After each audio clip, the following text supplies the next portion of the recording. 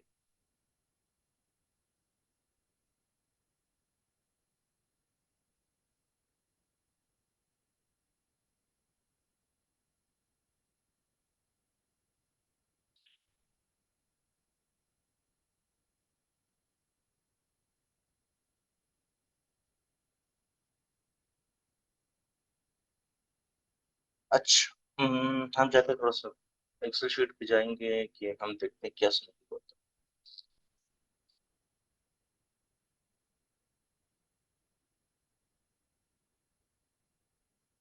अच्छा यार, मेरा थोड़ा पढ़ाने का एक थोड़ा सा डिफरेंट डिफरेंट तरीके से, बस मेरा अपना एक तरीका, मैं जब भी लेक्चर ले रहा हूँ तो एक बंदा मेरे साथ अनम्यूट होता है और वो मेरे साथ गपशप लगा रहा होता है। अब अकेले पढ़ाने में ऐसा लग रहा है जैसे मैं खुद से अपने साथ लगूं। तो कोई एक बंदा वॉलेंट्री हाथ खड़ा करे प्लीज, ताकि मैं उसका नाम कॉल करूँ, वो हमारे साथ ही रहे। जी, तैमूर अली साहब। अस्सलाम वालेकुम। वालेकुम सलाम। तैमूर साहब कैसे हैं आप? अल्हम्दुलिल्लाह। Sir I have no objection अगर नदीम साहब ज्वाइन करना चाहें तो। खैर है, थोड़ी देर आप हमारे साथ गपशप लगा दीजिए, यस। फिर सब लगा लेंगे सर। यस, बिल्कुल ठीक है। हाँ, बिल्कुल ठीक है। ये तो कोई बात ही ना हुई सर। अच्छा, सर अब आप जिस तरह आपने पहले भी कहा कि आप लॉयर हैं, तो हम थोड़ा सा, आई बिलीव आपको भी इन चीज़ों का आइडिया होगा पाकिस्तानी टैक्स से रिलेटेड। वैसे मैं पाकिस्तानी टैक्स में बिल्कुल नहीं लूँ, मुझे बिल्कुल कोई आइडिया नहीं है। हाँ, थोड़ा सर बहुत अभी सेम सीनियर विद मी। जो टैक्स वगैरह का पता है कि सैलरी पे कितना लगता है, ये उतना नहीं पता है। इससे ज्यादा मुझे कुछ नहीं आता पाकिस्तानी टैक्स का। सर मुझे उतना भी नहीं पता क्योंकि मैं खुद इधर लंदन बेस्ड हूँ। और तो इसलिए सर, फिर मुझे कोई आइडिया नहीं। तो तैमूर भाई फिर आप हमारे लिए रेलेवेंट बंदे ना हुए, आई एम सॉरी। रेलेवेंट हम हमारे लिए कैसे नहीं हुए कि अब देखिए काफी सारी चीजें आपको पता होंगी यूके के नहीं पता। रिलेटेड। अच्छा, अब टैक्स से ऐसे, रिलेटेड, अकाउंट से रिलेटेड नहीं पता नहीं नहीं, क्योंकि हम जेनेरिक बात है, इमिग्रेशन। जेनेरिक बात। हाँ, अब जैसे जेनेरिक बातें कुछ पता है। अब कंपनीज हाउस क्या चीज है, ये आपको पता होगा जी कंपनीज बिल्कुल। हाउस क्या है। जी। अच्छा, HMRC साहब क्या है? जी जी। अच्छा, HMRC से क्या बनता है सर? जी। HMRC stand for? His majesty revenue. हर से हिस कर दिए सर, पहले हर हुआ करती थी। सर हर उस फोत हो गई है ना, अब हिज वो, आ गई। वो उनको टपका दिया आपने, तो हिस कर दिया आप लोगों ने। एडवांटेज ये है कि रहता फिर भी HMRC है ना। सॉरी। एडवांटेज ये है कि हिज और हर दोनों में HMRC रखा हाँ, है, कुछ वो नहीं करना ये जिसने भी रखे ना, बड़ा सोच समझ के उसने रखे हुए, ठीक है ना। वरना अगर ही शी होता तो कभी SMRC होता और कभी HMRC होता। पड़ता। अभी हमारा जैसे नोट्स चेंज हो चुके हैं। जी। अभी जो नए नोट आ रहे हैं ना, जो न्यूली प्रिंटेड है, उन पे बाबा जी की फोटोज आ गई हैं। वो क्वीन एलिजाबेथ की। हाँ, currency notes. Yes, currency notes. सही। तो पुराने भी तो एप्लीकेबल होंगे ऑब्वियसली। अब एप्लीकेबल है, बल्कि हमने तो 5 पाउंड से 50 पाउंड तक के ना कुछ नोट सेपरेट करके रख दिए हैं कि 10 साल बाद ईबे पे सेल करेंगे। सही है, सही है, सही जा रहे हैं। ये भी अच्छा तरीका है। अच्छा सर, हम थोड़ा सा ये देख रहे हैं अब पाकिस्तान में जो कंपनीज को डील करती है वो बॉडी जो है वो SSCP है आई बिलीव। हाँ जी, HCCP है। जो security, and exchange commission of Pakistan. SS security and, security and exchange commission of Pakistan. तो SS तो नहीं, SEPC। SEPCP। SE है। मैं भी जी। कहूँ ना, सिक्योरिटी एक्सचेंज कमीशन, ठीक हो गया। अच्छा, ये करती क्या है पाकिस्तान में सर? ये करती है मैनेज कंपनीज, ठीक है, सादा जुबान में। जी। अब अगर हम बात करते हैं कि ये पाकिस्तान में है तो यूके में कौन करता है? सर यूके में है कंपनीज हाउस। Companies house. अब मैनेज कंपनीज से मुराद हमारी क्या है कि अगर हम करते हैं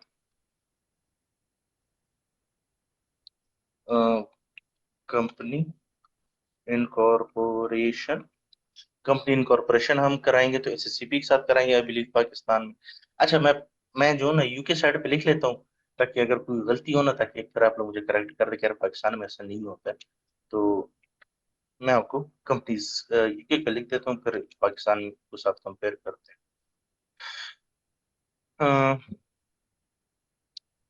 कंपनीज इनकॉर्पोरेशन ये आ जाती है। अच्छा, सेकंड नंबर पे हम क्या करते हैं कि कंपनीज एनुअल अकाउंट्स जो होते हैं वो सबमिट होते हैं किसको? कंपनीज हाउस को। जी सर, अच्छा। बिल्कुल। अच्छा, ये हम कंपैरिजन कर रहे थे SSCP और कंपनीज हाउस का। तो हम जहाँ तक पहुंचे थे वो ये था कि कंपनीज हाउस के साथ हमारा असल में क्या हिसाब किताब चलता रहता है। एक तो हमने किया, हम जो कंपनीज इनकॉर्पोरेट करते हैं, कंपनी बनाते हैं, तो आप कंपनीज हाउस से बनाते हैं, ठीक है। और कंपनीज हाउस का बाय द वे अपना पोर्टल होता है, अपना एक वेबसाइट है, वहाँ पे आपकी तमाम कंपनीज की डिटेल पड़ी होती है।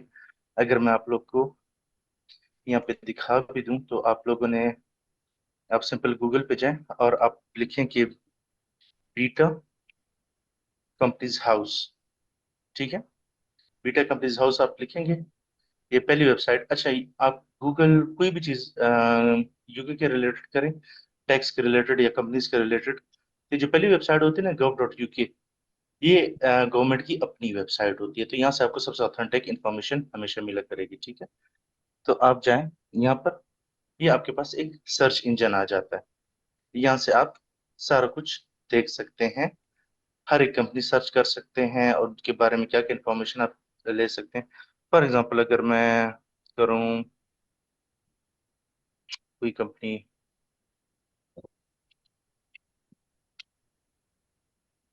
मैं एक रैंडम कंपनी सर्च कर रहा हूँ, तो ये कंपनी आ गई, इसको मैं यहाँ से ओपन करता हूँ, तो जनाब ये कंपनी का नेम आ गया, ये कंपनी का नंबर आ गया, जो उसके लिए एक नंबर अलॉट हुआ होता है, ये उसका बिजनेस एड्रेस आ गया, कंपनी का स्टेटस क्या है, एक्टिव है, कंपनी टाइप क्या है, लिमिटेड कंपनी है, इनकॉर्पोरेशन डेट क्या है, इनकॉर्पोरेट कंपनी, ये कंपनी ये आ गई है। Next account made up to, अभी नेक्स्ट अकाउंट इसके जो बनने हैं वो 31 मार्च 2024 तक के बनने हैं, जिसकी डेडलाइन 31 दिसंबर है, 9 मंथ्स अगस्त डेडलाइन का टाइम होता है। कंफर्मेशन स्टेटमेंट की डिटेल आ गई है कि वो कब डी हुआ, कंफर्मेशन स्टेटमेंट मैं आप लोग को बता दूं कि वो क्या चीज होती है। नीचे नेचर ऑफ बिजनेस इस कंपनी का क्या है, buying and selling of on real estate property और इस तरह की चीजें करता है, प्रॉपर्टीज मैनेज करता है। अच्छा, अब साथ अगर आप आते हैं पीपल में, तो पीपल में कौन आते हैं, सेक्रेटरी और डायरेक्टर्स की डिटेल होती है। अगर आप याद देखें, बेंजामिन क्लार्क जो है ये इस कंपनी का सेक्रेटरी है, किस डेट को अपॉइंट हुआ, डेट ऑफ इनकॉर्पोरेशन पे हुआ है। अच्छा, और यही बेंजामिन क्लार्क जो है ना, ये कंपनी का डायरेक्टर भी है, और ये उसके रिलेटेड सारी इंफॉर्मेशन अवेलेबल है। उसके बाद फिर क्या है, क्रिस्टियन क्लार्क, ये कौन है, ये भी कंपनी का डायरेक्टर है, डेट ऑफ बर्थ और अपॉइंटमेंट डेट वगैरह सारी चीजें आपके पास मेंशन हो जाती हैं। और और रॉबिन क्लार्क, ये भी कंपनी का डायरेक्टर है। तो यहाँ से आपको कंपनी के जो ऑफिसर्स होते हैं, इनको नॉर्मली ऑफिसर्स का नाम दिया जाता है, जिसमें सेक्रेटरी और डायरेक्टर्स आते हैं, उनकी इन्फॉर्मेशन मिल जाती है।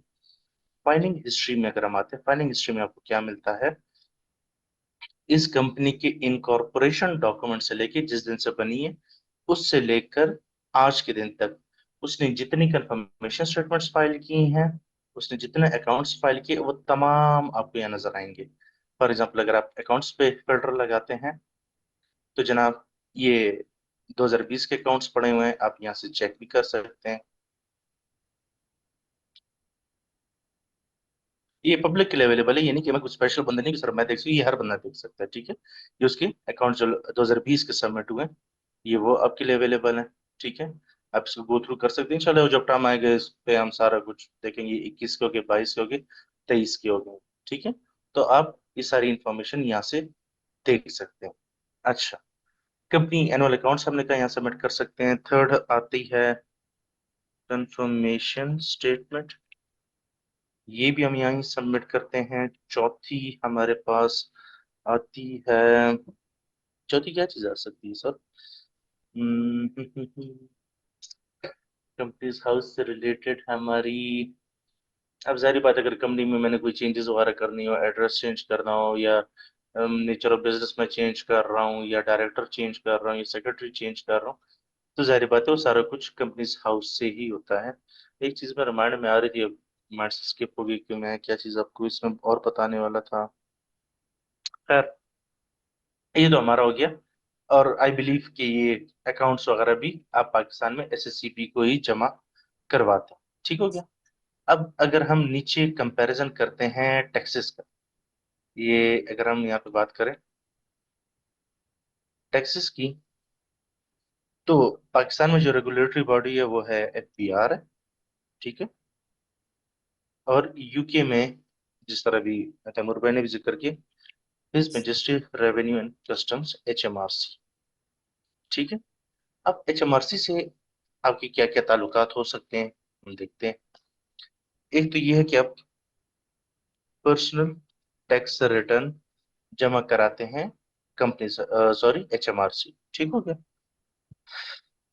सेकंड नंबर पे, ये आपने जो कंपनी के एनुअल अकाउंट सबमिट किया ना कंपनीज हाउस को, इन्हीं एनुअल अकाउंट्स की बेसिस पर आपको जो प्रॉफिट बना होता है उसके ऊपर आप पे लगता है कॉरपोरेशन टैक्स, और वो आप जमा कराते हो।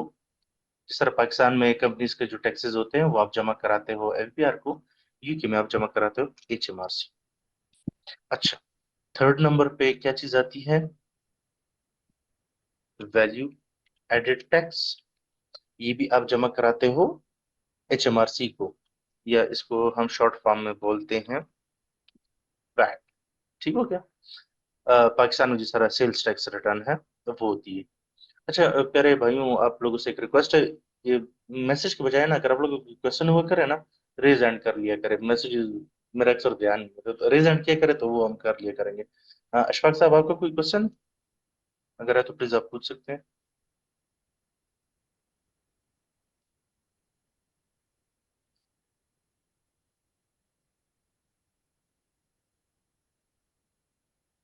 मोहम्मद अशफाक, आपका रेज हैंड है, प्लीज अगर आपका कोई क्वेश्चन है तो आप पूछ सकते हैं। मैंने कहा सर, यहाँ पे डायरेक्ट ऑडिटर्स की अपॉइंटमेंट और जो शेयर की सेल परचेज है वो, और साथ में अगर कोई चेंजेस हैं तो वो भी इसी के अंदर अपडेट होती हैं। कंपनीज हाउस की बात कर रहे हैं? यस। जी, कंपनी के स्ट्रक्चर के रिलेटेड जितनी भी चीजें होती हैं वो कंपनीज हाउस के थ्रू होती हैं। जी सर, ठीक है ठीक सर? होगा sir, thank you. Thank okay, you. No sir. अच्छा, पेरोल सबमिशन आ गई है, मतलब जो जिस तरह पाकिस्तान में आप देखते होंगे, आप मेजोरिटी लोग आप में से जॉब भी कर रहे होगे, तो जब आप जॉब करते हो आपसे मंथली टैक्स डिडक्ट होता है और वो एफबीआर को जमा किया जाता है। यूके में मंथली जो आपकी सैलरी से टैक्स कटता है वो मंथली ही एचएमआरसी को सबमिट किया जाता है। अच्छा, एचएमआरसी से हमारा पर्सनल टैक्स होता है, कॉर्पोरेशन टैक्स होता है, वैल्यू एडेड टैक्स हो गया, पेरोल हो गया, कॉमन आपकी यही टैक्सेस जा रहे हो। ठीक है? अब चूंकि हमने पहले पर्सनल टैक्सेस को देखना है, तो थोड़ा सा हम इसका फ्लेवर ले लेते हैं कि भाई पर्सनल टैक्सेस में हमारे पास हम सर देखें। Sir sorry, before you go to the personal taxes, NI contribution भी यहाँ पे ही ऐड होगा ना? एनआई कंट्रीब्यूशन मैंने इस वजह से उसको स्किप मारा क्योंकि वो कवर हो जाता है मेरे पेरोल सबमिशन में, क्योंकि ठीक है, ठीक। एनआई मैं पेरोल के थ्रू जमा कराता हूँ। जी ठीक है सर। चले, अगर आप कहते हैं हम यहाँ लिख देते हैं ताकि कंफ्यूजन दूर हो जाए। National insurance. आप तो बताएंगे कि आपसे चंगा भला कट रहा होता है। हाँ, हमारा दोनों तरफ से कट रहा होता है ना सर, एम्प्लॉयर भी है, अच्छा एम्प्लॉय आप, भी है। अच्छा एम्प्लॉयर भी है, माशाल्लाह। कंपनी है या पर्सनल इंडिविजुअल है? सर कंपनी तो अभी 2 दिन पहले ही हमारे नाम पे आई है। अच्छा अच्छा, जबरदस्त फिर ये जबरदस्त। सीखना शुरू किया कि एटलीस्ट अपने लिए तो पता हो बेसिक चीजें। तो कितना स्टाफ है उसमें? अभी परचेज की या इनकॉर्पोरेट की आप लोगों ने कंपनी? वो अभी परचेज की है। Okay, nice nice. तो कितना स्टाफ है? सर अभी तो हमारे पास टोटल जो टीम है वो 6 बंदों की। वो सारे पेरोल पे है? सारे पेरोल पे हैं। सही।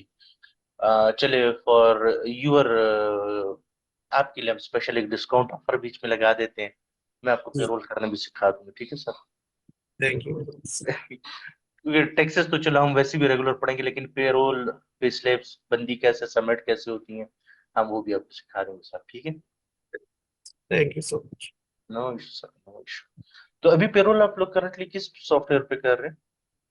सर अभी तो एक्सेल से बेसिक करवा रहे हैं? नहीं, अभी हमारे पास से पे रोल स्टार्ट होगा नेक्स्ट मंथ से। यस्टरडे जो सैलरीज पे आउट हुई हैं हाँ वो हाँ। प्रीवियस ओनर ने की है। अच्छा, वो डायरेक्ट कैश पेमेंट की है काइंड ऑफ। जी। ओके, तो प्रीवियसली जो एम्प्लॉयज थे, ये जाहिर बात नॉर्मली अकाउंटेंट को ही रखा होता है, जो फर्म्स वगैरह होती हैं उन्हीं से ही कराते हैं ये लोग। जी सही होता है। अच्छा, हैदर भाई, आपका कोई क्वेश्चन है हैदर साहब? जी सर, सर मेरा क्वेश्चन ये है कि आपका जो मेनली इसमें कोर्स में जो फोकस होगा वो कॉर्पोरेशन टैक्स में होगा या पर्सनल टैक्स में, या फिर ये जितनी भी आपने चीज़ें मेंशन की हैं इन सब पे होगा फोकस?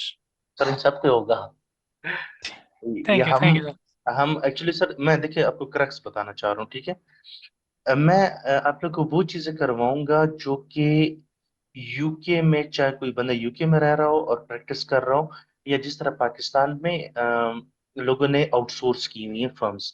ठीक है। तो जी। लेट्स से आप अगर यूके अकाउंटेंट हैं, तो आपके पास जो जो सिनेरियोज आते हैं ना, तो मेरी उसमें से कोशिश है कि मैं आपको 90 to 95% चीजें आपको एटलीस्ट क्या कहते हैं ना, उसका एक फ्लेवर दे दूं कि भाई जान ये चीजें होती है और ये ऐसे ऐसे कर दी।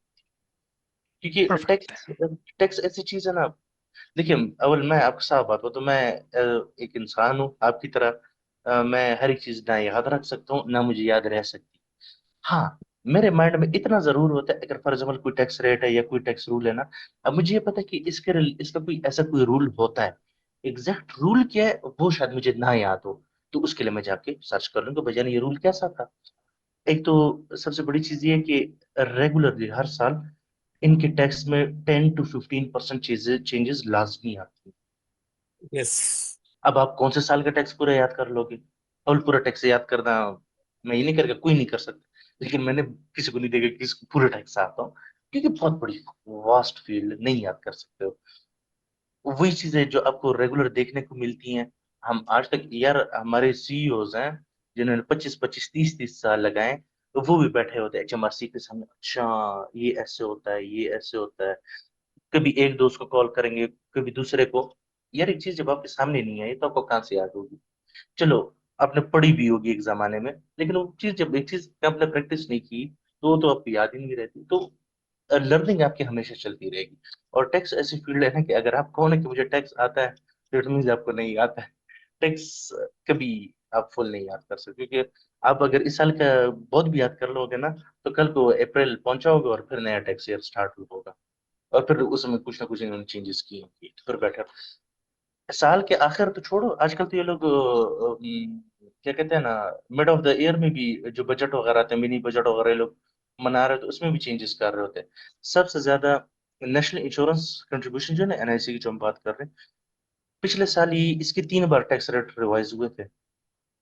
साल के अंदर, एक साल के अंदर 3 बार टैक्स रेट रिवाइज हुए थे इनके। तो कौन कौन सा याद रखोगे। तो आप लोगों का मेन काम ये होना चाहिए कि हम जो जो चीजें करें, आपको पता हो, ये पता होना चाहिए कि यार इसके रिलेटेड ऐसा कुछ होता था। क्या होता था वो आप गूगल करके सर्च करोगे, यार चलो नोट्स। अब चलो नोट्स तो मैं जारी बात आप लोग को प्रोवाइड करूंगा, लेकिन अब वो चीज आपको साल बाद आती है, 2 साल बाद जिंदगी में काम आती, तब वो नोट्स आपके लिए ऑब्सोलीट हो चुके होंगे। क्यों? क्योंकि नया टैक्स ईयर आया होगा और उसके नए रूल्स होंगे। सही हो गया। सर ये आप सही कह रहे हैं, लेकिन मेरा सवाल ये नहीं था कि मतलब कि क्या आप पूरा टैक्सेशन पढ़ाएंगे, वो तो मुझे पता है। क्योंकि देखिए, जैसे अगर मैं सीए चार्टर्ड अकाउंटेंसी की बात करूं तो उसके अंदर टैक्सेशन है, इनकम टैक्स ऑर्डिनेंस टू 1990 और सेल्स टैक्स एक्ट 2001 भी है, और बाकी जो मिनिमम टैक्सेशन वगैरह की सारी चीज़ें हैं। लेकिन इन सीए के अंदर भी इनके कंसेप्ट दिए जाते हैं और उन पे स्पेसिफिक रेगुलेशंस पढ़ाई जाती हैं। हम्म। पूरा टैक्सेशन तो फिर उसमें सर्कुलर्स भी आ जाते हैं सीसीबी के, वो तो इम्पॉसिबल है किसी के लिए पढ़ाना। लेकिन एक बेसिक समझा दिया जाता है कि ये स्ट्रक्चर है। अब उसके बाद उसके अंदर जो जो नई नई सिचुएशंस आती हैं, तो आप इनकम टैक्स को रेफर करें या सेल्स टैक्स को रेफर करें, इसी तरह इनके भी एक्ट होंगे। तो मैं सिर्फ ये पूछना चाह रहा हूँ कि आप इनके वो सिनेरियोज बता देंगे कि जो आप मेनली आप डेली रूटीन में आप एज अ कंपनी को ऑडिट कर रहे हैं या किसी का भी, तो आप फेस करोगे। लेकिन स्पेशलिटी के लिए आपको फिर जाके आपके इनकी जो रेगुलेटर है उसको आपको देखना पड़ेगा। एग्जैक्ट। अच्छा, मैं सेकेंडली इंशाल्लाह जब जैसे हम कोर्स में आगे आएंगे ना, आपको पाकिस्तानी टैक्स और यूके टैक्स में सिमिलरिटीज काफी मिलेंगी। सेकेंडली, यूके का टैक्स बहुत स्ट्रेट फॉरवर्ड है। ठीक है ना। इसमें ये ऑर्डिनेंस मॉडर्नेस है, ऐसा नहीं है कि नहीं है, लेकिन उसकी आपको जरूरत नहीं पड़ेगी। स्ट्रेट फॉरवर्ड इनके रूल्स हैं। अगर ऐसा है तो ऐसे करना है, ऐसा नहीं है तो ऐसे नहीं करना। Simple, straight forward. मैं आप लोग को वो चीजें करवाऊंगा। अब यार, एम्प्लॉयमेंट इनकम में मैक्सिमम क्या क्या चीजें आ जाएंगी। सैलरी आ जाएगी, बोनस आ जाएंगे, कोई उसके एम्प्लॉयमेंट बेनिफिट्स आ जाएंगे। इससे ज्यादा और क्या आ जाएगा। वैसे अगर आप एक नॉर्मल वर्ड में देखें, अगर एक बंदा जॉब कर रहा है, या तो उसको तनख्वाह आएगी, या उसको कमीशन मिलेगा, या उसको बोनस मिलेगा, या उसको कोई गाड़ी दी होगी चलाने के लिए, घर रहने को दिया होगा, या कोई मेडिकल इंश्योरेंस दी होगी। यही चीजें होती है ना एम्प्लॉयमेंट से रिलेटेड, और तो कुछ नया नहीं हो सकता ना। हैदर जी साहब, तो जी जी, अब सही है। अब ये सारी चीजें हम देखेंगे। अगर बेनिफिट्स मिले तो बेनिफिट्स कैसे कैलकुलेट किए जाते हैं, उस पर टैक्सेस कैसे अप्लाई की जाती है। अगर एक बंदे को सिर्फ सैलरी आ रही है तो सैलरी पर टैक्सेस कैसे लगते हैं। साल के आखिर में जब आप टैक्स रिटर्न बनाते हो, हम उसको टैक्स रिटर्न पे शो कैसे कराते हैं। हम जो टैक्स कैलकुलेशन है वो हम एक्सेल पे भी करेंगे, और हम सॉफ्टवेयर पे जाके प्रॉपर एक टैक्स रिटर्न बनाएंगे। अच्छा, मैं आपको थोड़ा सा फ्लो अगर बता दो, पर्सनल टैक्स में मेरे पास जो बड़ी बड़ी चीजें देखने को मिल जाती हैं, एम्प्लॉयमेंट इनकम होगी, सेल्फ एम्प्लॉयमेंट होगी, रेंटल इनकम होगी, डिविडेंड्स होंगे, इंटरेस्ट इनकम होगी, पार्टनरशिप होगी, कैपिटल गेन्स होंगे। ये 7 8 जो मैंने भी टॉप ऑफ दैट आपको बताई, सही। इन सबको हम पहले डिटेल में पढ़ेंगे। इनकी टैक्स इम्प्लीकेशन क्या है। जिस तरह हमने पहले एम्प्लॉयमेंट पढ़ ली ना, सारा कुछ हम सीख गए। हम जाके टैक्स रिटर्न पे जाके एम्प्लॉयमेंट इनकम को अपने टैक्स रिटर्न का पार्ट बनाएंगे। ठीक है। ठीक। फिर उसके बाद जब परफेक्ट। हमने रेंटल इनकम पढ़ी ना, उसका सारा कुछ हमने सीख साख के हम दोबारा अपने उसी टैक्स रिटर्न पे जाएंगे और उसी बंदे की एक और सोर्स ऑफ इनकम डालेंगे, जो कि होगी रेंटल इनकम। तो उसकी टैक्स रिटर्न हम इस तरह ओवर द पीरियड हम एक टैक्स रिटर्न उसकी बनाते जाएंगे। और एट द एंड जब हम पर्सनल टैक्स की पूरी पढ़ लेंगे, तो उसकी एक फुल फ्लैज, क्या कहते हैं ना, आइडियल सिचुएशन वाली टैक्स रिटर्न बनी होगी। परफेक्ट है सर। और आपका कॉर्पोरेशन टैक्स में, सॉरी मैं आपको टाइम ले रहा हूँ, बस मुझे एक चीज आखिरी है कोई मसला कि आपका कॉर्पोरेशन टैक्स में आप कितना फोकस होगा आपका? कॉर्पोरेशन टैक्स देखिए, मैं पर्सनल टैक्स इसलिए ज्यादा फोकस करा रहा हूँ क्योंकि कॉर्पोरेशन टैक्स आपका आधा जो है ना वो पर्सनल टैक्स से ही कवर होगा। अब जाहिर बात, वो मैं वहां जब हम कॉर्पोरेशन टैक्स में जाएंगे, एक तो मैं वो आपको दोबारा रिवाइज करवाऊंगा। कॉर्पोरेशन टैक्स में मैं आपको क्या क्या चीजें कराऊंगा फ्रॉम स्क्रैच। एक कंपनी का रॉ डेटा है। अब देखिए, ये मैं अपनी तरफ से करता हूँ, लेकिन अगर मैं स्कोप ऑफ दिस कोर्स में देखूँ तो अकाउंट्स प्रिपेयर करना हमारे यूके टैक्सेशन कोर्स का पार्ट नहीं है। लेकिन मैं क्या करता हूँ, क्योंकि अगर मैं सिर्फ टैक्सेस आपको पढ़ाऊँ और अकाउंट्स का, चले आपको आइडिया होगा, लेकिन ऐसे काफी स्टूडेंट्स होंगे जिनको अकाउंट्स का आइडिया नहीं होगा अकाउंट्स कैसे होते हैं। तो मैं पहले स्क्रैच, जीरो डेटा से, रॉ डेटा से, उसके पहले बुक कीपिंग की करूंगा। उसके हम प्रॉफिट और loss, balance sheet, trial balance बनाएंगे। उस ट्रायल बैलेंस से हम उसके अकाउंट्स प्रिपेयर करेंगे। उस अकाउंट्स की बेसिस पे हम उसकी कॉर्पोरेशन टैक्स रिटर्न बनाएंगे। और कॉर्पोरेशन टैक्स रिटर्न में जो जो उसकी कॉम्प्लिकेशंस है, वो सारे सिनेरियोज हम डिस्कस भी करेंगे, उसको पढ़ेंगे और उसको प्रैक्टिकली भी करेंगे। प्रॉपर ठीक। कॉर्पोरेशन टैक्स रिटर्न बनाई जाएगी। और परफेक्ट। मैं आप लोगों को मैं सॉफ्टवेयर वगैरह रिकमेंड करूंगा, जिसके हम डेमोज लेंगे। मैं आपके सामने डेमोज लूंगा, और उस डेमो अकाउंट को आप लोग रन करेंगे, और देन जितना आपको दिल करो उतनी प्रैक्टिस उस पर करते जाएं आप लोग। ठीक है, थैंक यू सर। और सेम फिर हमारा जो वैट का सेक्शन आएगा, जो सारा कुछ है ना, ये सारा कुछ हम पढ़ने से लेके फाइनल वीएटी रिटर्न बनाने तक की सारी चीजें हम करेंगे। ठीक होगा। अच्छा। हम्म, हाँ। अच्छा, मैं थोड़ा सा पर्सनल टैक्स के रिलेटेड,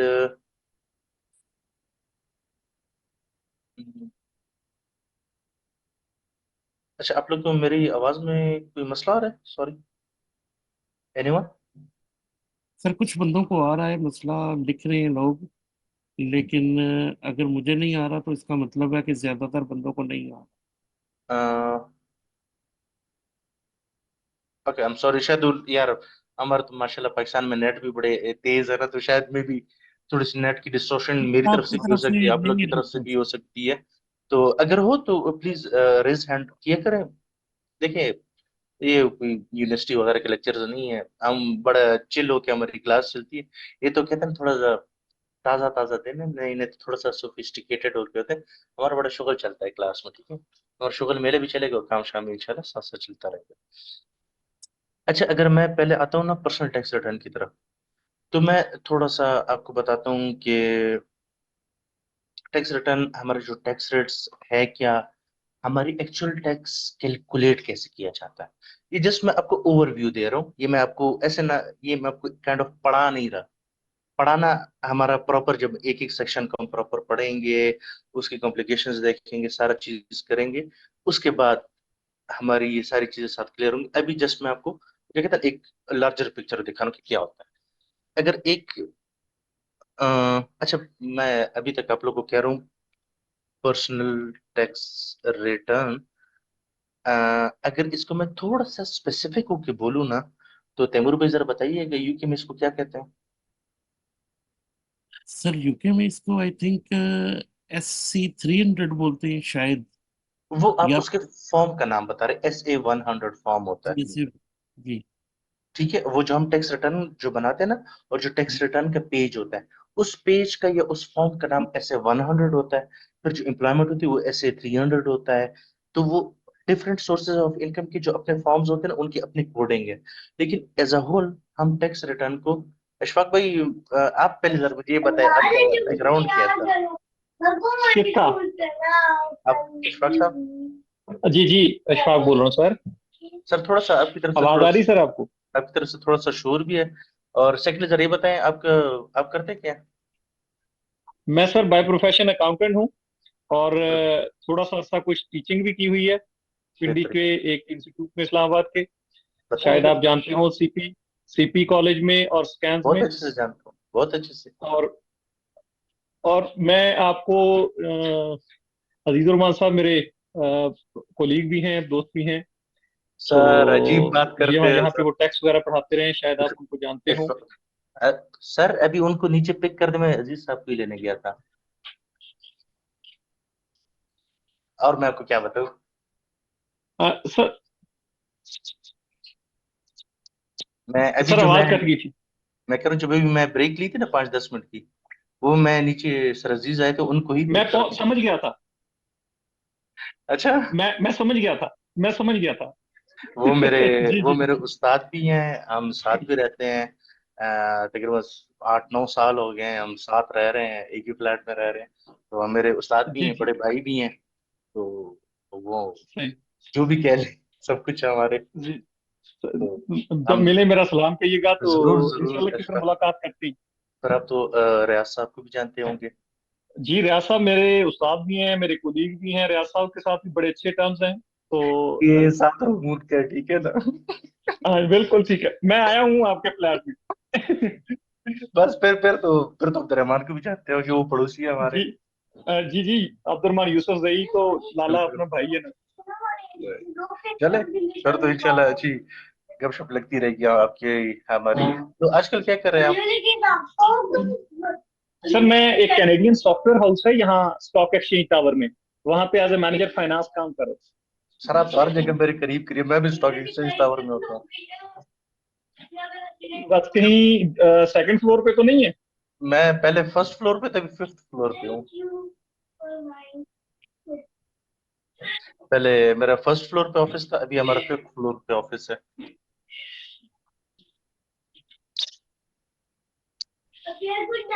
अच्छा।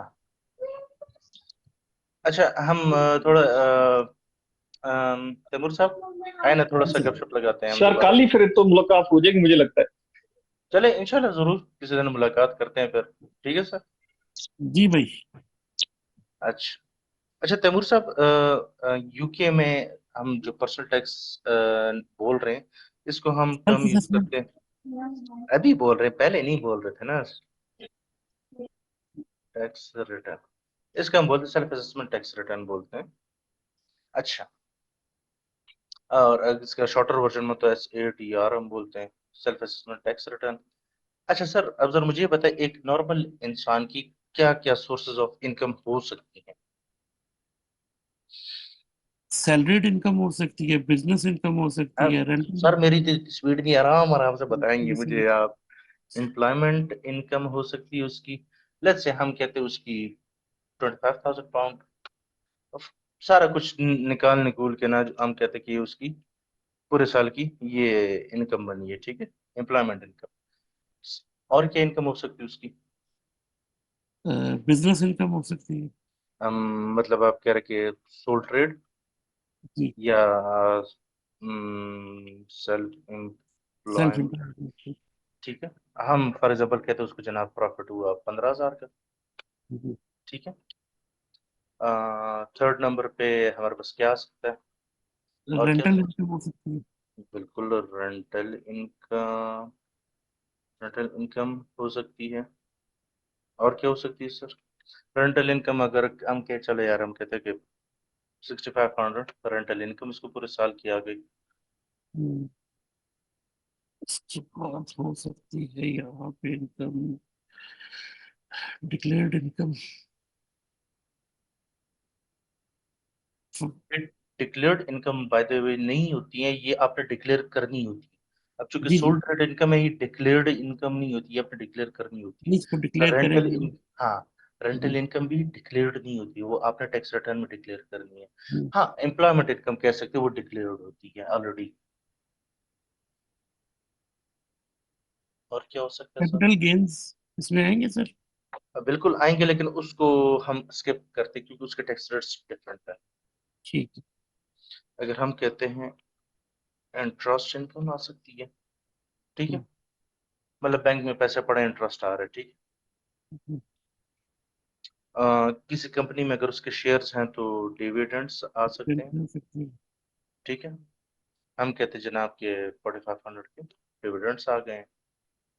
अच्छा, थोड़ी सी यार इनकम ज्यादा कर लेते ताकि थोड़ा सा टैक्स स्लैब्स हमारे कवर हो जाए। अच्छा, और क्या हो सकता है हमारे पास? पार्टनरशिप हो सकती है। जी। पार्टनरशिप से मैं कहता हूँ इसका जो शेयर बना था, वो हम कहते हैं जनाब के 12,000 इसका शेयर बना था, ठीक है। हम्म, तो हमने एक ये रफ कैलकुलेशन की है कि यार एक एक एक नॉर्मल इंसान की बेस्ट पॉसिबल कौन कौन सी इनकम हो सकती है, ठीक है। अच्छा, खालिद साहब आपने रेज हैंड किया था, आपको कोई क्वेश्चन था? प्लीज आप पूछ सकते हैं अभी।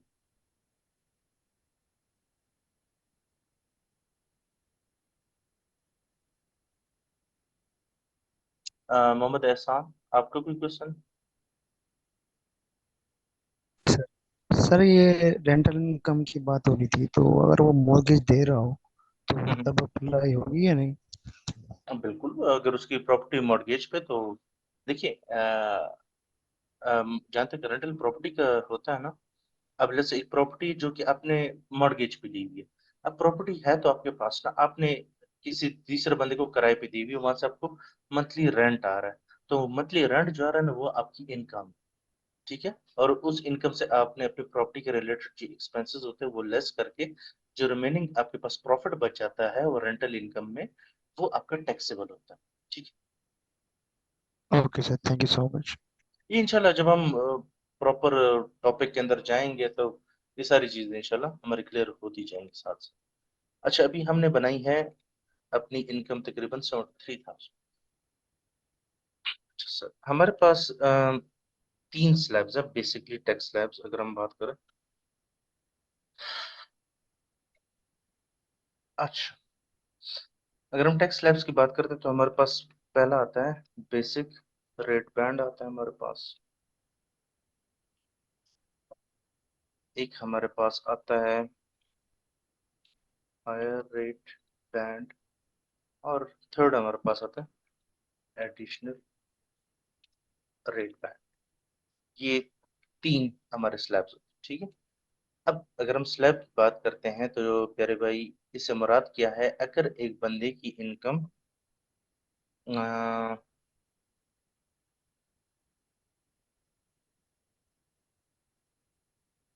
1 पाउंड से है आपकी 37,700 तक,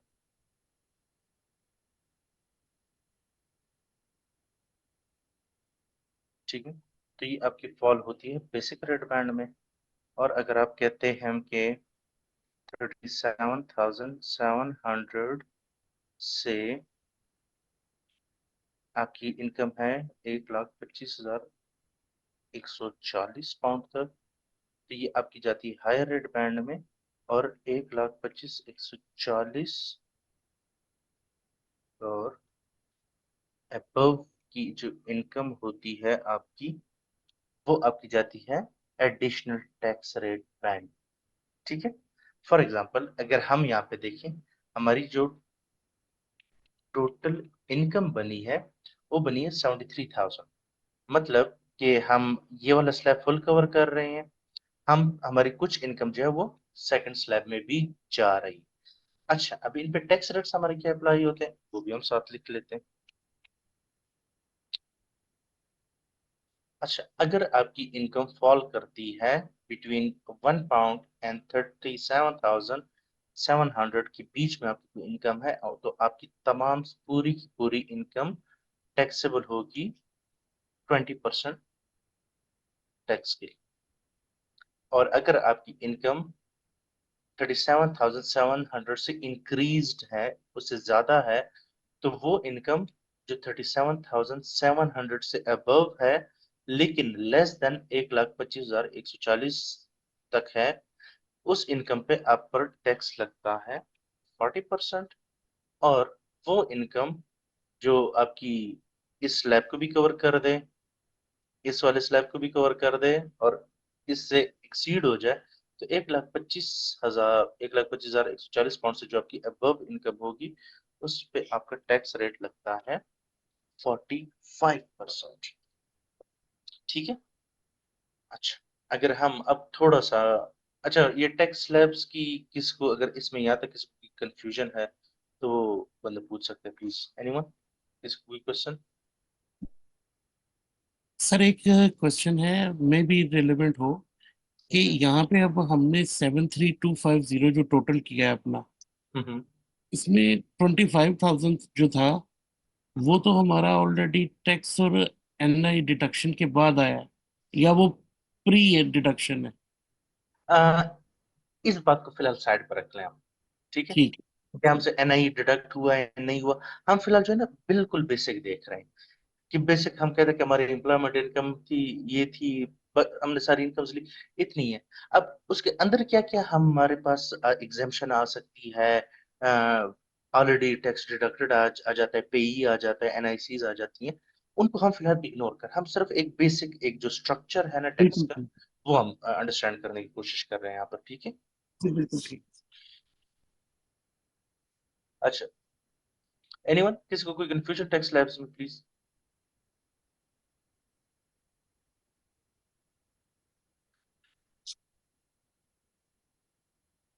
अच्छा, ये आगे अगर हम थोड़ा सा इसको लेकर चलते कि हमारी टोटल इनकम ये थी, अब लॉजिकली बात तो ये होनी चाहिए कि मेरे इस पे मैं टैक्स रेट्स अप्लाई कर लूं, कि इसमें पहले जो 37,700 की जो अमाउंट है उस पे मेरा टैक्स लग जाना है, अल्लाह भला करे आपका 20%। और रिमेनिंग मेरी अमाउंट कितनी रहती है, दिस माइनस दिस कर लूंगा, तो मेरी जो 35,000 इनकम है उसमें मेरा 40% टैक्स लग जाना है। एक लॉजिकल चीज तो हम ये समझ आती है।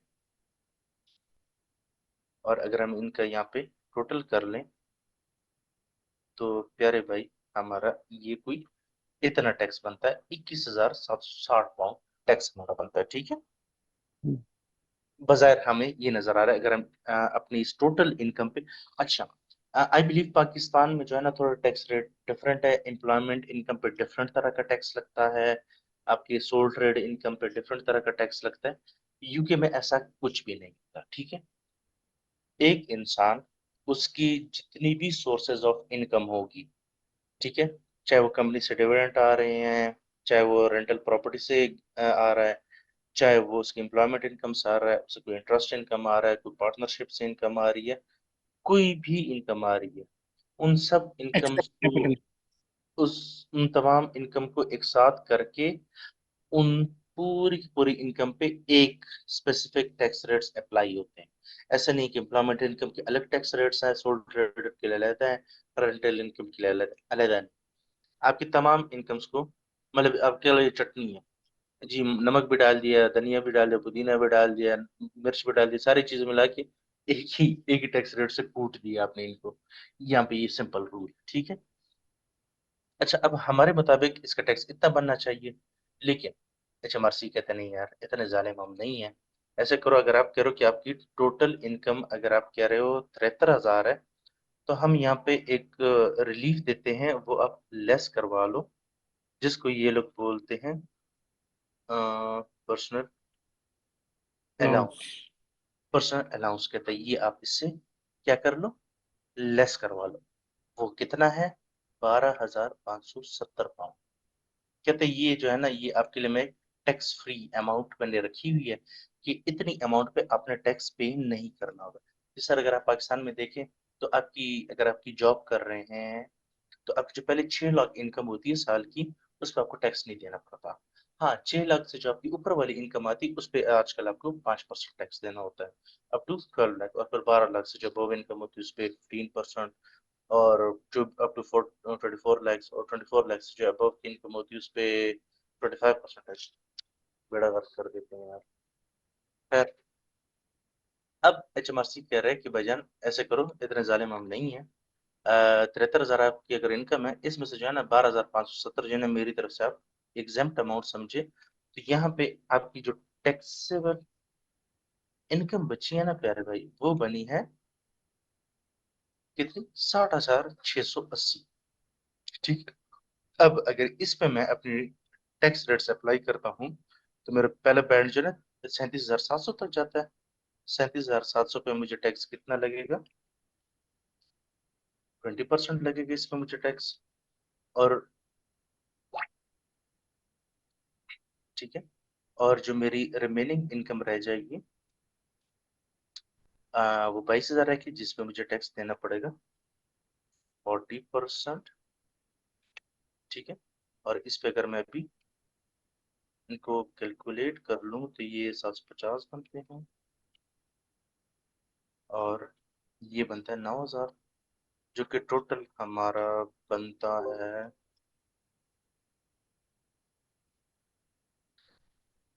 16,732 पाउंड। ठीक है, ये हमारा, जिसको हम अगर बोले टैक्स पेएबल, ये हमने टैक्स पे कर।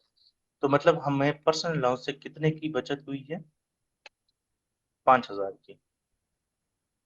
तो पहले हमने जो एक अपनी एजम्पशन पे कैलकुलेशन की, हमने 21,000 टैक्स देना था, लेकिन एज पर HMRC हमने टैक्स कितना देना है, वो 16,732 पाउंड है।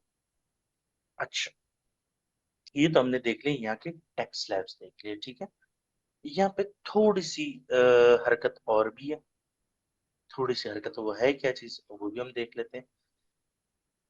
सर ये जो इसमें यहाँ पे आपको डिविडेंड इनकम नजर आ रही है ना, इसमें सारा मसला है। अब HMRC कहती है कि बाकी जो आपकी तमाम इनकम है ना, इस पे तो आपकी ये टैक्स स्लैब अप्लाई, ठीक है, ये टैक्स रेट्स ये अप्लाई होंगे। लेकिन जो आपकी डिविडेंड इनकम है ना, इस पे आपने जो टैक्स रेट्स अप्लाई करने हैं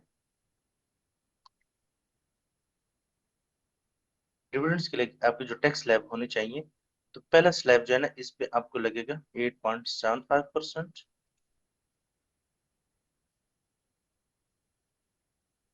8.75%।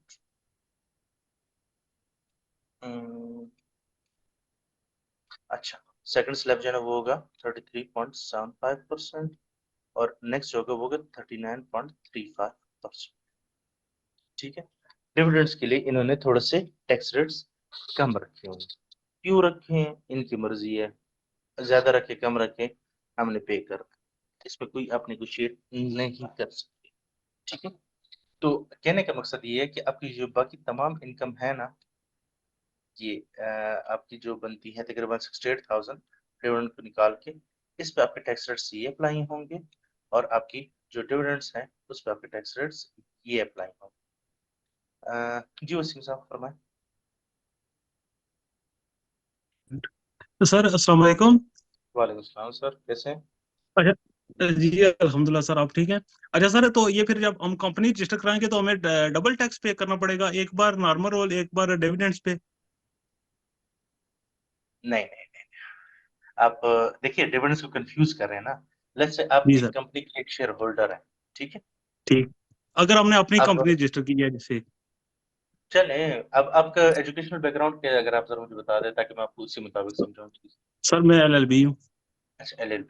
अच्छा सर, हमारे अकाउंटिंग में या हमारी फील्ड में एक टर्म यूज की जाती है कि business is a separate legal entity from its owner. ठीक है, ओके। फॉर जी सर। एग्जांपल अगर आपने एक कंपनी रजिस्टर की है जो कि है वसीम खुर्शीद लिमिटेड के नाम से, ठीक जी है, सर। और उसने बैंक से लोन लिया हुआ है और वसीम साहब भाग गए हैं या कंपनी बंद कर दी है, तो ठीक। जो बैंक है ना, वो वसीम साहब के घर नहीं जाएगी कि भैया मुझे पैसे दो, वो केस करेगी वसीम खुर्शीद लिमिटेड का। जी सर। ठीक है, वो आपके घर नहीं आ सकती। ठीक है, तो सेम इसी तरह ठीक। ही वसीम खुर्शीद लिमिटेड जो है ना, वो अपने किए कर्म के जिम्मेदार है, और जो वसीम साहब आप खुद ही हैं, आप अपनी इनकम के जिम्मेदार हैं। अब जो डिविडेंड आपको कंपनी से मिल रहे हैं, बेशक वो कंपनी, जाहिर बात है डिविडेंड आपको तभी मिलेगी जब आप उस कंपनी के शेयर होल्डर होंगे, ऐसा ही है। जी सर, ऐसा ही है। अब आपको जब उस कंपनी से डिविडेंड्स मिल रहे हैं तो वो आपकी पर्सनल इनकम का पार्ट है, और आपको उस पे पर्सनल टैक्स रिटर्न देना होता है, और कंपनी अपने प्रॉफिट्स पे कॉर्पोरेशन टैक्स। ठीक हो गया सर। ठीक ये है। नहीं कि सर अगर मैं एक कारोबार करता हूँ कंपनी रजिस्टर करा के, तो पहले मुझे मेरी कंपनी टैक्स पे करेगी, फिर मैं जो अपने आप को डिविडेंड्स दूंगा उन पे दोबारा 8% या जो भी है वो टैक्स देना पड़ेगा। अब देखिए, जो आप कारोबार करोगे, कंपनी की बात कर रहे हैं, ठीक है ना, हम कंपनी जी। की बात कर रहे हैं। जो आपकी जी सर। कंपनी है, उसने पूरे साल में जितना पैसा कमाया, खर्च किया, आखिर में जो उसके पास प्रॉफिट बचा है ना, उसके ऊपर उस कंपनी के पैसों से अपने टैक्स पे करना है, ठीक है, अपनी जेब से आप नहीं पे करोगे टैक्स। ठीक। ठीक है। और जी सर। आपकी जो अपनी इनकम होगी, अब उस कंपनी से, चूंकि आप उसके शेयर होल्डर हो, उससे, देखो, जो शेयर होल्डर होता है ना, वो कंपनी से दो तरीके से पैसे निकाल सकता है, और कोई तरीका नहीं है। वो दो तरीके कौन से हैं?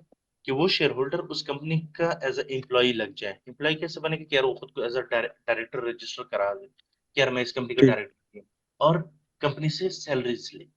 ठीक है। ठीक सर। एक, आप अपनी कंपनी से इस तरीके से पैसे निकाल सकते हो, और दूसरा, अगर आपकी कंपनी को प्रॉफिट हो और आप डिविडेंड्स, आप कंपनी से तीसरे तरीके से पैसे नहीं निकाल सकते। ठीक है। तो आप, जी सर, लेकिन अच्छा, जी सर। लेकिन आप जो डिविडेंड्स की मद में पैसे ले रहे हो कंपनी से, उस पे सारी बात है आपने टैक्स देना है, क्योंकि वो आपकी इनकम है, कंपनी की इनकम नहीं है। ठीक हो गया। लेकिन जो मैं वैसे फिर ये अगर जैसे आप कह रहे थे कि कंपनी रजिस्टर करके हमें टैक्स कम पड़ता है, लेकिन कम तो नहीं, फिर तो ये हमें ज्यादा पड़ेगा, 20% एक बार पड़ेगा और 8% अब एक बार डिविडेंड्स ना पड़ेगा। ले कंपनी से। हम्म। वो ऐसी सूरत में वो बच जाएगा। तो आप कंपनी से डिविडेंड ना ले। तो फिर सर बेहतर नहीं है कि बंदा सोल ट्रेडर या नहीं, पर्सनली करे? देखो, डिविडेंड्स आप कब देते हो? जब आपके पास रिटेन अर्निंग्स होती हैं, ठीक हो गया ना, आपकी कंपनी में पैसा पड़ा होता है तब लेते हो। और आप कंपनी का टैक्स देते हो अपने प्रॉफिट पर। ठीक है। प्रॉफिट क्या चीज होती है? कि पूरे साल में आपकी कंपनी ने कितनी सेल्स की, और उससे ठीक। कितने एक्सपेंसेस आपके हुए, वो लेस करवाए, आपके पास आगे प्रॉफिट्स आ गए। ठीक हो गया।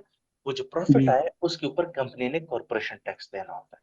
ठीक है। जो बाकी प्रॉफिट बचा है, वो आपकी कंपनी में ही पड़ा रहता है, वो आपके घर नहीं आता, वो आपके बैंक अकाउंट में नहीं आता, वो कंपनी के बैंक अकाउंट में ही पड़े रहते हैं। क्यों? क्योंकि वो पैसे कंपनी के हैं, वसीम साहब आपके नहीं हो। ठीक है। अगर आपको वो पैसे चाहिए तो वो आप कंपनी से एज अ डिविडेंड डिक्लेयर करो, और ठीक हो आप, गया सर, मैं समझ गया हूँ। जी। लेकिन मेरा कहने का मकसद यह है कि जब हम यूके में जाते हैं तो हम्म। हमें अपनी इनकम भी शो करनी पड़ती है। हम्म।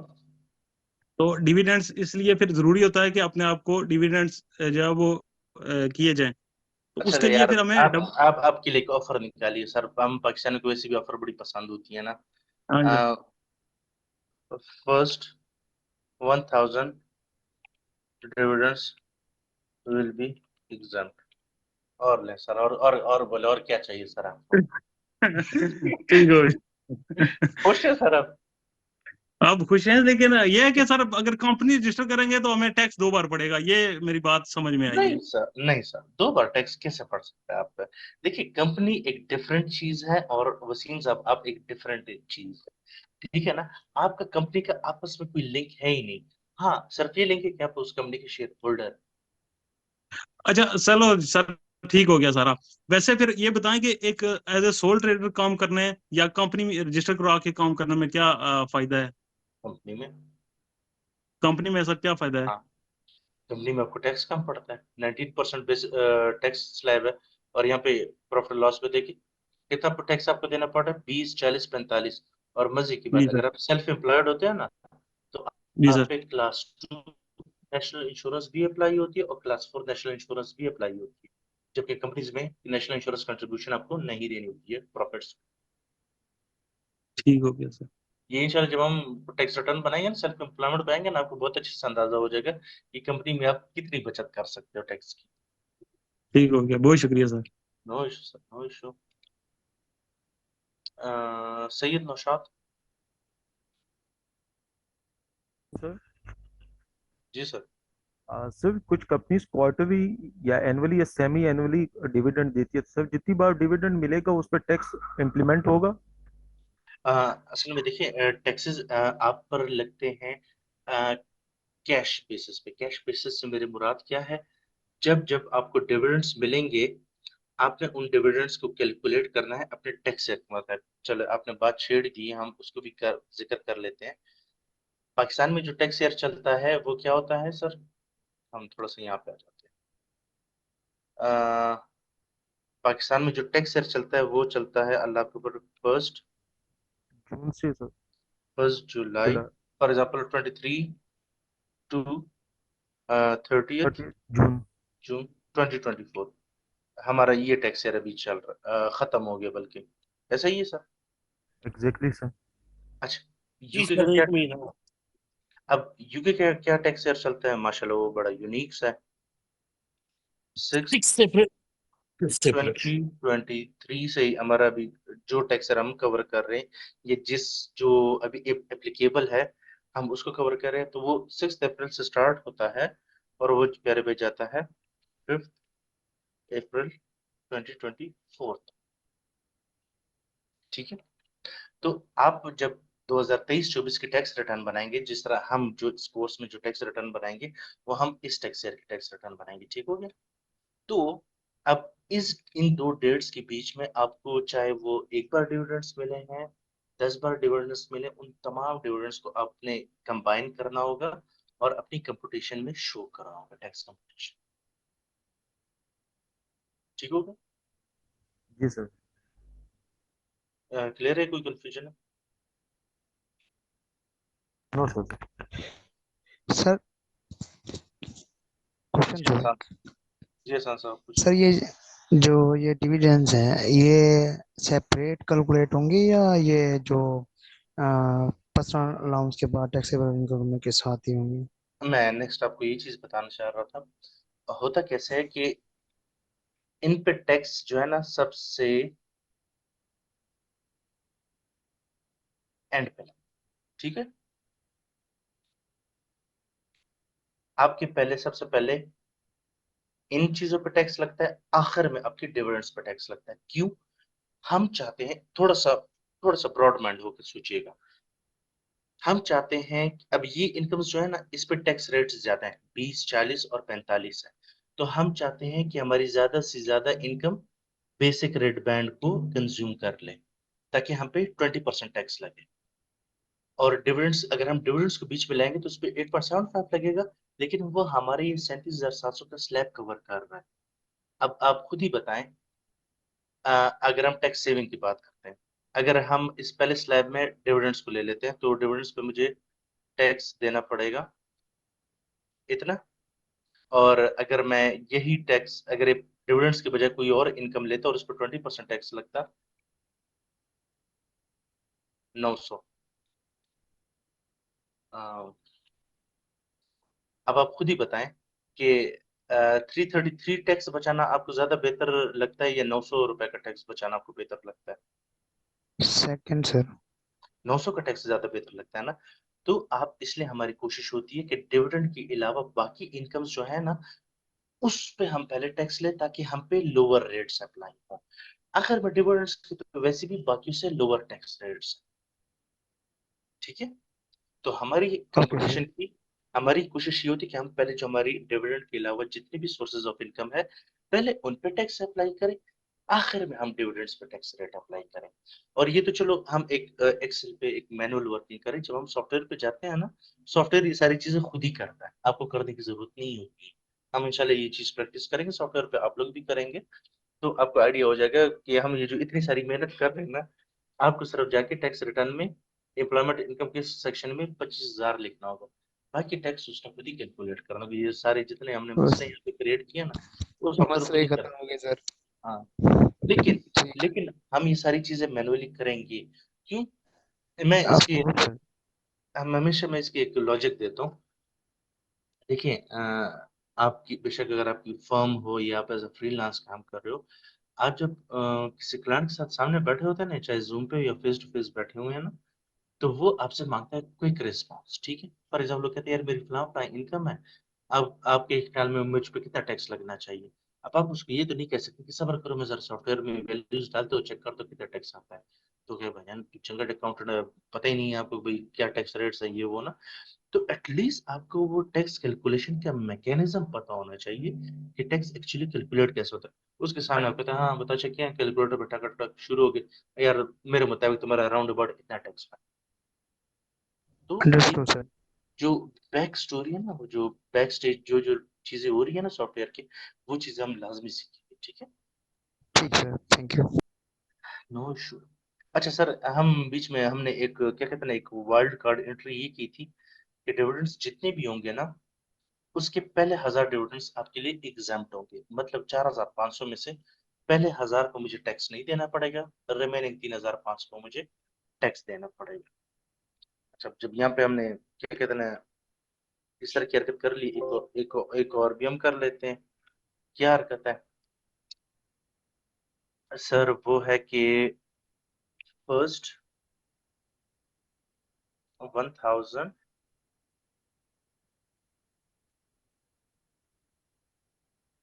Interest income will be exempt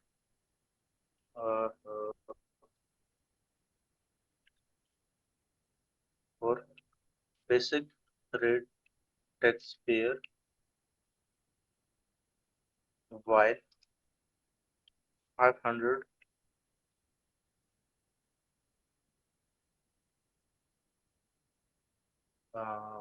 higher and additional। ठीक है,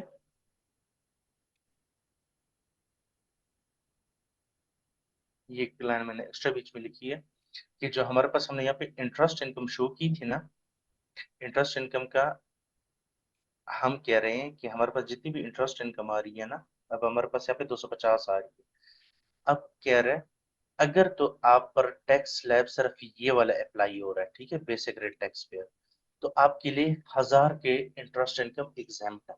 ठीक है, लेकिन अगर आप इस टैक्स स्लैब में फॉल कर रहे हो तो आपके लिए 1000 नहीं 500 की इंटरेस्ट इनकम एग्जाम्प्ट होगी। अब टैक्स स्लैब में फॉल करने से क्या मुराद है? अब यहाँ पे अगर आप देख रहे हैं हम पे 40% टैक्स स्लैब भी अप्लाई हो रहा है, राइट?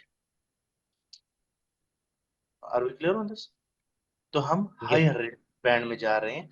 तो हम जब हायर रेट बैंड में फॉल कर रहे हैं तो हमारे लिए 1000 की इंटरेस्ट इनकम नहीं 500 की इंटरेस्ट इनकम एग्जाम होगी।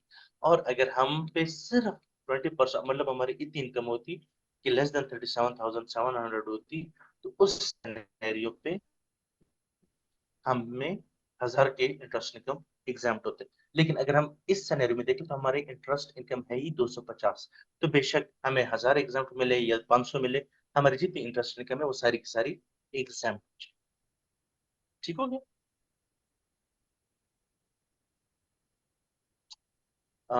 शुएब उस्मान साहब, आपका कोई क्वेश्चन?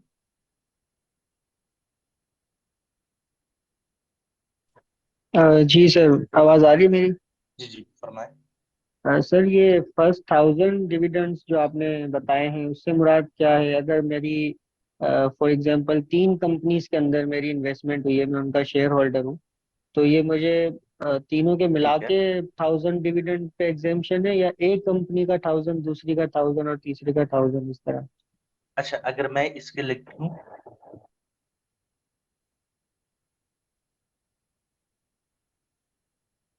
क्योंकि हम टैक्स रिटर्न किसकी कर रहे हैं, इंडिविजुअल पर्सन की कर रहे हैं, शुएब उस्मान की हम टैक्स रिटर्न कर रहे हैं। तो जितने भी 3 कंपनी से डिविडेंड आ रहे वो मिल रहे किसको है? शुएब उस्मान को। ऐसे ही है सर। जी सर। तो 1000 की एग्जाम्पशन शुएब साहब के लिए, कंपनी के लिए नहीं है। तो आपको बेशक एक कंपनी से डिविडेंड आए या 10 कंपनी से डिविडेंड आए, उन तमाम डिविडेंड्स को आप एक साथ करें, सम करें, उनमें से 1000 आपके लिए एग्जाम। ठीक मेक है सर। सेंस? मेक ठीक है, सेंस? ठीक। Yes sir.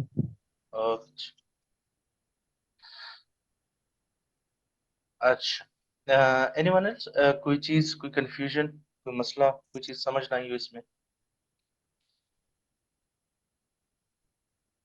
सर एहसान साहब, अपना क्वेश्चन पूछे, लेकिन प्लीज रेज हैंड का ऑप्शन करें, माजरत।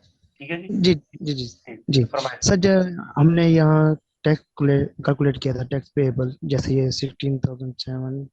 जी जी सो जैसे अगर हम सपोज कि हमारी जो dividend, sorry, interest rate 2,000 something था, ठीक है, हाँ हाँ। तो इसमें से ये टैक्स 16,000 से 15,000 हो जाएगा या पहले उसमें से नहीं, कुछ होगा? अच्छा, अब फॉर एग्जांपल कहते हैं अगर हमारे लिए इंटरेस्ट एग्जाम्प्ट है, ठीक है, या हम कहते हैं हम इंटरेस्ट की बात करें, तो यहाँ पे मेरे ये जो 250 की डिविडेंड है ना, सॉरी इंटरेस्ट इनकम, ये मेरी कैलकुलेशन का पार्ट ही नहीं बनेगा। ठीक है, तो मेरी ये ऑटोमेटिकली एग्जाम्पल हो मेरी जाएगा ऑलरेडी। मेरी ऑटोमेटिकली मेरी इनकम भी कम होगी और मेरे टैक्स भी कम। ओके सर, थैंक ठीक होगा?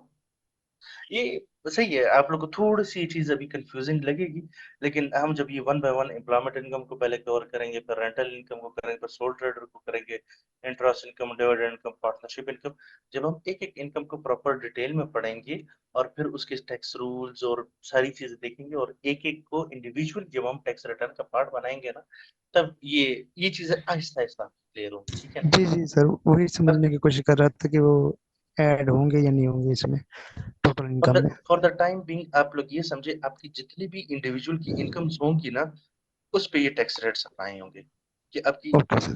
तमाम इनकम्स को एक साथ ऐड कर दिया जाएगा। उसमें से पहले 37,700 पर 20% टैक्स लगेगा, फिर 37,700 से लेकर 1,25,140 तक के बीच में जो इनकम होगी उस पर 40% टैक्स लगेगा, और फिर 1,25,140 से अबव जितनी भी आपकी इनकम जाती है उस पर 45% टैक्स। ठीक है, ये अभी हमने जितना ये सारा कुछ किया ना, इससे आप लोग बस सिर्फ इतना सीख ले कि मेरी जितनी इनकम होगी उसमें से कितनी इनकम पे कितना टैक्स लगे, इससे ज्यादा नहीं। अभी हमने आज इसकी ब्रॉडर पिक्चर देख ली। जब आएंगे नेक्स्ट क्लास में इंशाल्लाह हम एम्प्लॉयमेंट इनकम का हम कल पकड़ेंगे, एम्प्लॉयमेंट इनकम पे हम बिस्मिल्लाह करेंगे। अभी एम्प्लॉयमेंट इनकम में क्या क्या चीजें होती हैं, उसमें डिफरेंट फॉर्म्स हमारे पास होते हैं।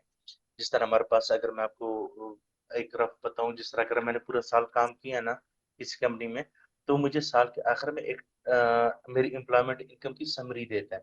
ठीक है, जिसमें होता है कि पूरे साल में मेरी इनकम कितनी थी, मतलब सैलरी कितनी थी, और मैं ऑलरेडी टैक्स कितना पे किया हुआ है। ठीक है, वो हम मुझे एक सर्टिफिकेट दिया जाता है जो कि मुझे एचएमआरसी की तरफ से भी मिलता है और मुझे मेरा एम्प्लॉयर भी देता है। उसको हम बोलते हैं P60 बोलते हैं। P60 फॉर्म होता है, उसमें आपकी employment income for the year और tax deducted from employment income for the year लिखा होता है। ठीक है, अच्छा, उसके बाद हमें एक और फॉर्म भी मिलता है, अगर एप्लीकेबल हो। एप्लीकेबल से मुराद ये है, अगर मुझे मेरी एम्प्लॉयमेंट की वजह से कोई बेनिफिट मिल रहा है। बेनिफिट से मुराद, मुझे कंपनी ने गाड़ी इस्तेमाल करने को दी हुई है, घर रहने को दिया हुआ है, या फिर मुझे फ्यूल अलाउंस मिल रहा है या कोई वैन मिल रही हुई है, तो इस तरह के जो बेनिफिट होते हैं इसको हम बोलते हैं नॉन कैश बेनिफिट्स। ठीक हो गया? तो अगर मुझे कोई नॉन कैश बेनिफिट मिल रहा है, तो उस नॉन कैश बेनिफिट को मॉनेटरी टर्म में कैलकुलेट किया जाता है और उस पे आपको टैक्स पे करना होगा। ठीक है, और इसकी डिटेल अवेलेबल होती है P60 की तरह। एक और फॉर्म होता है, उससे हम बोलते हैं P11D। P11 और D, अल्फाबेटिक D, तो उस फॉर्म में ये सारी इंफॉर्मेशन। अच्छा, इसके अलावा फिर हमारे पास एक और फॉर्म भी होता है जिसको हम बोलते हैं P45। अब P45 फॉर्म क्या होता है कि ड्यूरिंग द टैक्स ईयर, अगर मैं ड्यूरिंग द ईयर की बात कर रहा होता हूँ ना, तो मेरा मुराद होता है during the tax year. Tax year क्या हमारा 6 अप्रैल 2023 से 5 अप्रैल 2024, इसके दौरान अगर मैंने जॉब छोड़ दी, तो जहां से मैंने जॉब छोड़ी है ना, वो मुझे एक फॉर्म देगा जिसे हम कहते हैं P45, या लिविंग सर्टिफिकेट भी आप उसको कह सकते हैं। उसमें क्या होता है कि जिस दिन पे आपने जॉब छोड़ी है ना ड्यूरिंग द टैक्स ईयर, तो from start of tax year से लेकर लिविंग डेट के दौरान इस कंपनी से आपकी जितनी सैलरी आई है वो मेंशन होगी, और जितना टैक्स आपसे डिडक्ट हुआ हुआ है वो मेंशन होगा। इन शॉर्ट, एक किस्म का जॉब छोड़ने पर आपकी पुरानी कंपनी से आपको P60 काइंड ऑफ एक चीज मिलती है, लेकिन उसको हम P45 फॉर्म बोलते हैं, या लिविंग सर्टिफिकेट भी आप उसको कह सकते हैं। ठीक हो गया? तो इंशाल्लाह ये चीजें हम इसकी डिटेल में भी इंशाल्लाह कल क्लास में इसको देखेंगे, और मैं आपको ये फॉर्म्स भी दिखाऊंगा, गो थ्रू करवाऊंगा कि इसमें क्या क्या चीजें होती है, क्या क्या कंसिडर करने वाली चीजें होती हैं। तो फॉर्म्स भी हम देखेंगे, वो आपके साथ में शेयर भी करूंगा इंशाल्लाह। ठीक है? तो इंशाल्लाह एक अच्छा सेशन हमारा रहेगा, बट शर्त ये है कि आप लोग अगर मेरे साथ थोड़े से एक्टिव रहें और आप लोग क्वेश्चन नहीं करें, क्योंकि अगर आप क्वेश्चंस नहीं करेंगे तो भाई मैं तो आपको अपने पेस से पढ़ाऊंगा। वो क्या कहते हैं ना कि अगर मैं पढ़ा रहा हूँ और आप लोग चुप है, क्वेश्चन नहीं पूछ रहे, तो उसके दो मतलब होते हैं, या तो आपको बिल्कुल समझ आ रही है, या तो आपको बिल्कुल समझ नहीं आ रही। तो आप देखते हैं कि आप कौन सी वाली कैटेगरी में फॉल करते हैं। बट मैं चाहता हूँ कि आप लोग क्वेश्चन किया करें। मैं ये नहीं कह रहा कि मैं कोई आलिम फाजिल में हर एक चीज का जवाब दूंगा। किसी चीज में अगर मुझे कंफ्यूजन होगी या मुझे उस वक्त माइंड में नहीं, तो मैं आपको साफ कह दूंगा यार अभी मेरे माइंड में नहीं है, ये मैं आपको नेक्स्ट क्लास में क्लियर कर दूंगा। जो मैं वो नहीं कह रहा कि भाई मैं कोई आलिम फाजिल। हाँ, जितना आते हैं इंशाल्लाह फुल डिलीवर करेंगे। जो आप लोग कोई ऐसी चीज आपको नजर आती है कि आप चाहते हैं कि यार इस पे भी हम थोड़ा सा पढ़ें, इसको भी सीखें, तो इंशाल्लाह वो आप लोग बिल्कुल सजेस्ट करें, हम उस पे भी लाजमी देखेंगे। या तो मैं आपको कह दूं कि ये हमारे कोर्स का पार्ट ऑलरेडी है, इसको मैं कवर करता हूँ। अगर लेट्स से कोई ऐसी चीज है जो मैं नॉर्मली कवर नहीं करता और आप चाहते हैं कि हम उसको भी थोड़ा बहुत कवर करें, तो इंशाल्लाह उसको भी हम करेंगे। It's all depend on you guys. जब तक आप लोग सेटिस्फाई नहीं होंगे, तो तब तक मेरी क्या कहते हैं ना, नौकरी चलती रहेगी, मतलब मैं आपको पढ़ाता रहूंगा। कोशिश तो मेरी ये है कि मैं इसको 2.5 महीनों में 3 तक चला जाता, क्योंकि अक्सर पाकिस्तान है, कभी छुट्टियां आ जाती है, कभी क्या आ जाता है बीच में, तो 3 महीने तक हमारा कोर्स अक्सर ड्रैग हो जाता है। तो डिपेंड ये करता है कि आप लोग कितने जल्दी सीखते हैं। और मैं ये नहीं चाह रहा, मैं ये और ना ये कह रहा हूँ कि आप लोग मैं जो कह रहा हूँ वो आप सीखें और एक ही बारी में सीखें। क्वेश्चन जरूर करें, और अच्छा लगेगा कि अगर आप लोग क्वेश्चन करें। ठीक हो गया? तो मेरे मुताबिक that's it for the today. इंशाल्लाह कल हम जाएंगे एम्प्लॉयमेंट इनकम में टेक डाउन करेंगे, उसको प्रॉपर पढ़ेंगे, उसके ऊपर क्या क्या उसके प्रोज एंड कॉन्स है वो देखेंगे, टैक्स कैलकुलेशन उसके देखेंगे। कल तो मेरे ख्याल में हम टैक्स रिटर्न की तरफ ना जा सके, क्योंकि एम्प्लॉयमेंट इनकम थोड़ा सा बड़ा है, उसमें चीज़ें थोड़ी सी हैं कंसिडर करने वाली। तो कल तो मेरे ख्याल में शायद हम टैक्स रिटर्न की तरफ ना जाए, लेकिन नेक्स्ट क्लास में हम लाजमी मैं आप लोग को वो सॉफ्टवेयर का डेमो वर्जन भी लेके दूंगा, और उसमें हम टैक्स रिटर्न बनाना स्टार्ट भी करेंगे। ठीक हो गया? तो ऑल क्लियर तैमूर साहब? हम कोई कंफ्यूजन, कोई क्वेश्चन या कोई और?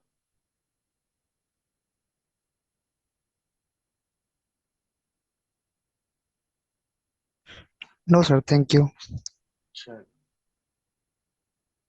चले इंशाल्लाह फिर नेक्स्ट क्लास में मुलाकात होती है, आप लोगों से कल मुलाकात होगी। तब तक के लिए इजाजत दीजिएगा। अल्लाह हाफिज। इंशाल्लाह सर, जजाकल्ला। Thank you.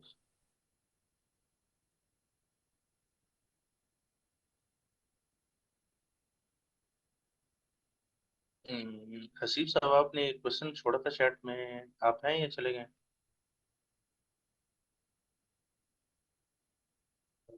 हसीब, हसीब, हसीब। चले, कोई नहीं, नेक्स्ट क्लास में इसको डिस्कस कर लेंगे, कोई मसला नहीं। ठीक है? ओके, अल्लाह हाफिज।